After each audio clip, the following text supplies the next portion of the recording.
तर काका पुतण्याची जवळीक वाढत असल्याची चर्चा चांगलीच रंगली आणि त्यावरून ठाकरे गटानं उघडपणे नाराजी व्यक्त केलेली असतानाच आता राजकीय वर्तुळातूनही या भेटीवरून प्रतिक्रिया उमटत आहे। ओबीसी नेते लक्ष्मण हाके यांनी पवार कुटुंबावर सडकून टीका केली आहे।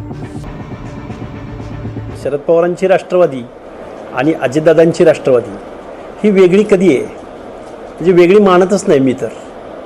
हे असतानाच एक आहेत। मग अजितदादा पवार विरोधी पक्षात येऊन काम करणार आहेत तर रोहितदादा पवार रिकाम्या असलेल्या मंत्रिपदावर जाऊन काम करणार आहेत, हे महाराष्ट्राला कळलं पाहिजे।